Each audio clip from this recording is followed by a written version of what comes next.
দ্রুত তাকে সোশ্যাল মিডিয়ার মধ্যে এসে ক্ষমা চাইতে বলেন। ক্ষমা যদি না দেয় জুতা দিয়ে পিটিয়ে তার গালের চামড়া শেষ করে দিব। কথা ঠিক কিনা বলেন? কসম করে বলতে পারি এনায়েতুল্লাহ আব্বাসীকে আমি আল্লাহর জন্য মহব্বত করি, আল্লাহর জন্য ভালোবাসি।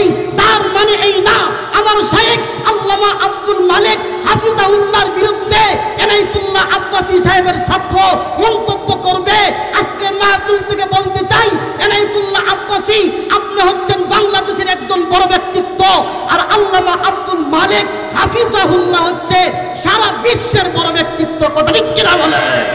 কোথায় খুঁজা দেও তোমরা খুঁজ পাও না।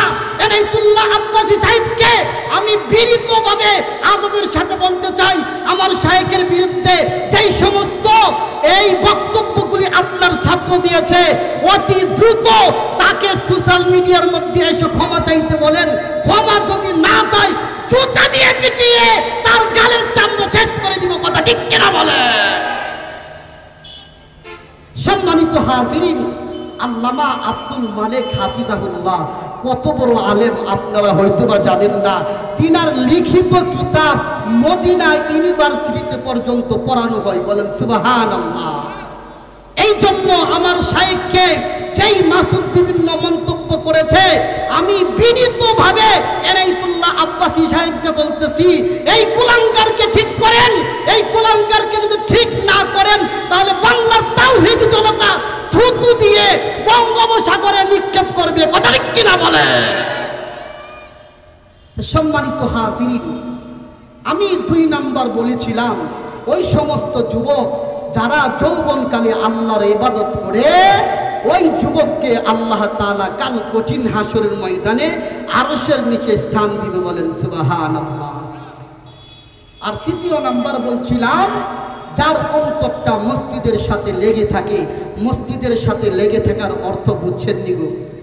যুবক, আল্লাহর নবীর আদর্শ গ্রহণ করো। তোমার মাথার দিকে তাকাইলে আল্লাহর নবীর আদর্শ পাওয়া যায় না। তোমার চেহারার ভিতরে তাকাইলে আল্লাহর নবীর আদর্শ পাওয়া যায় না। তোমার পোশাকের ভিতরে তাকাইলে আল্লাহর নবীর আদর্শ পাওয়া যায় না। আল্লাহর নবীকে আপনার আমার জীবনের চাইতে মহব্বত বেশি করতে হবে।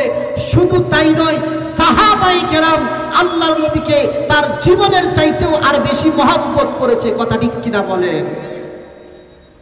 মুসলমান ভাইরা নিয়ে আমার, আল্লাহর নবীকে সাহাবায়ে কেরাম কি পরিমাণ মহব্বত করেছে কিতাবের মধ্যে লেখেন আল্লাহর নবীর একজন সাহাবী উকবা রাদিয়াল্লাহু তাআলা আনহু আল্লাহর নবীর কাছে এসে বলেন, ইয়া রাসূলুল্লাহ, ইয়া হাবিবাল্লাহ, ওগো নবীজি, শুনেছি আপনি নাকি যুদ্ধের ময়দানে, নবীজি যুদ্ধের ময়দানে যুদ্ধ করতে যাবেন। আল্লাহর নবী বলেন, হ্যাঁ আমি যুদ্ধের ময়দানে যুদ্ধ করতে যাব। ওই উকবা রাদিয়াল্লাহু তাআলা আনহু ডেকে ডেকে বলেন, ইয়া রাসূলুল্লাহ, ইয়া হাবিবাল্লাহ, ওগো নবীজি, আমিও আপনার সাথে যুদ্ধের ময়দানে যুদ্ধ করতে যাব। আল্লাহর নবী জানেন ওই সাহাবীর ভাষার মধ্যে সমস্যা আছে, এই জন্য আল্লাহর নবী বলেন, না, তোমার বাড়ির ভিতরে সমস্যা আছে, তোমার যাইতে হবে না। ওই সাহাবী কাকুতি মিনতি করে বলেন, ইয়া রাসূলুল্লাহ, ইয়া হাবিবাল্লাহ, ওগো নবীজি, এই যুদ্ধটাই যদি আপনার শেষ যুদ্ধ হয়ে যায় তাহলে আশিকে রাসূল হিসাবে আমি নিজেকে প্রমাণ করতে পারবো না। ওগো নবীজি, আপনি আমাকে যুদ্ধের ময়দানে নিয়ে চলেন।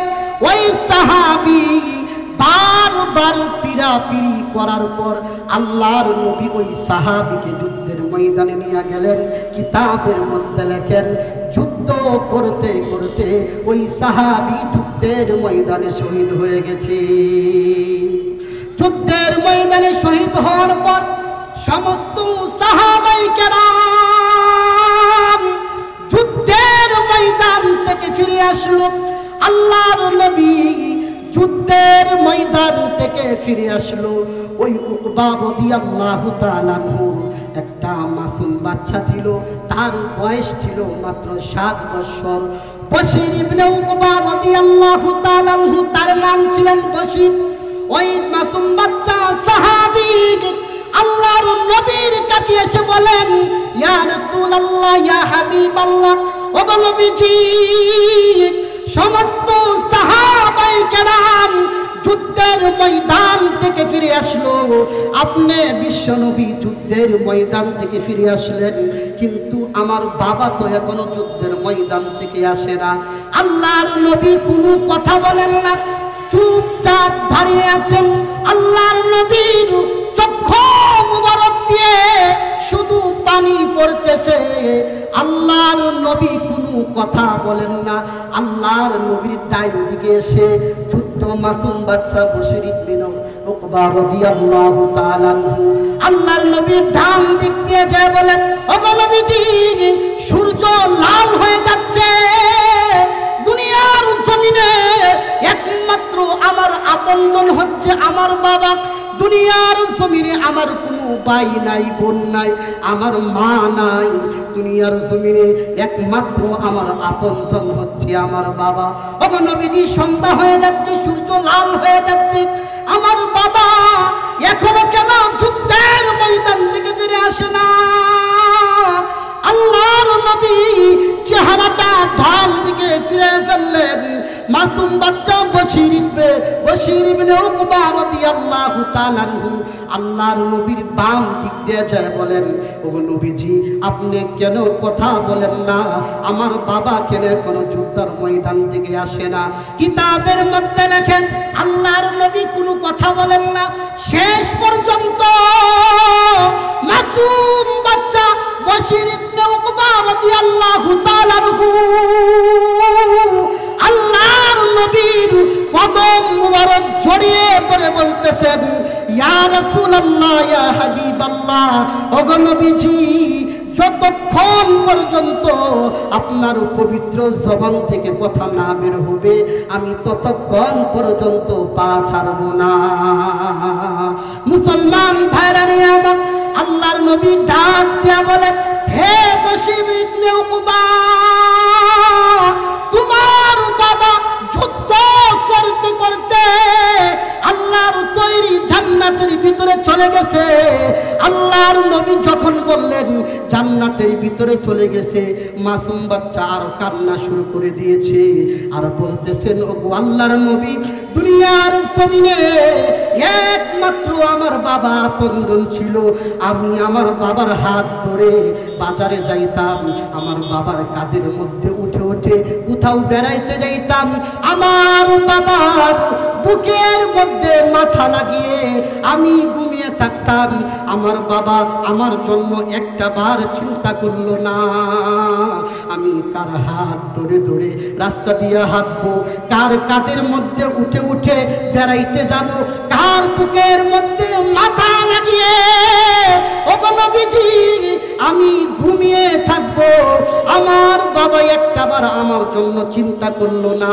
আল্লাহর নবী বলেন, আল্লাহর নবী সাল্লাল্লাহু আলাইহি ওয়াসাল্লাম বলেন, ও বশির ইবনে উকবা, তোমার বাবাকে জান্নাত থেকে এনে দিতে পারবো না, তবে এই মুহূর্তে ঘোষণা দিলাম, আমি মুহাম্মদ বাকি জিন্দেগীর জন্য তোমার বাবা হয়ে গেলাম। বলেন না সুবহানাল্লাহ। এই জন্য সাহাবায়ে কেরাম আল্লাহর নবীকে তার জীবনের চাইতেও আরো বেশি ভালোবেসেছে, কথা ঠিক কিনা বলেন? তো সম্মানিত হাজী।